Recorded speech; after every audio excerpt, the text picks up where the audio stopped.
设备电源不通电，检修全过程。设备电源啊，说是不通电，我们接下来打开看一下，螺丝都打掉，打开，我们看一下这个芯片都已经炸裂了啊，然后这边有电阻也烧糊了，往往这种情况呢是炸了一大片啊，你像开关这些很大可能也已经击穿了，并不是明显的只损坏了这2个元件。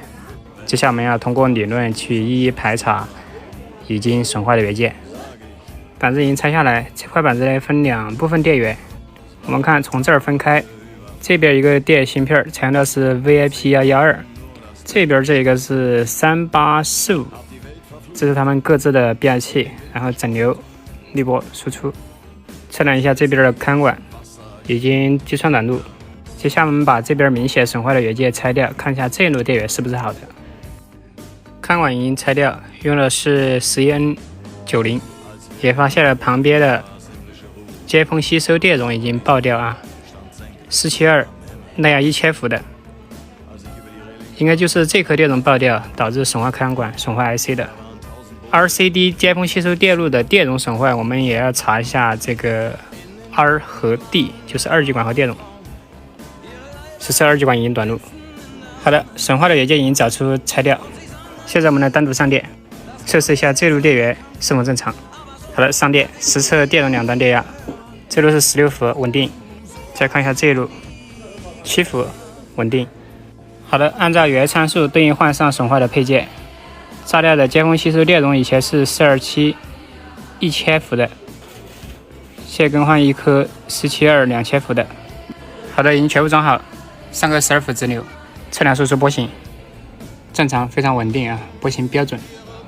接下来装上开关管，由于没有这么高耐压的开关管，空载就装一个12080司机，接上220伏，大家手机拿稳了，开始上电了，看它冒不冒烟。好的，上电。咦，指示灯没亮，测量300伏，正常稳定。测量输出，电压为0。测量辅电这边，电压正常。测量3845七角，16伏正常，它是这边的辅电供过去的啊。测量8角，5伏基准正常。测量1角，电压为 0.2， 不正常。1角限制了它的输出啊，因为单独上电都有输出的，那这一部分电路是没有问题的。它的1角是接反馈光耦的，要不就是这边使它保护了，要不就是需要这边的启动信号，这个电路才可以启动。好的，我们看一下这边有2只光耦，这一只是用于稳压反馈的，这边的电路没有问题，所以我们看这一只。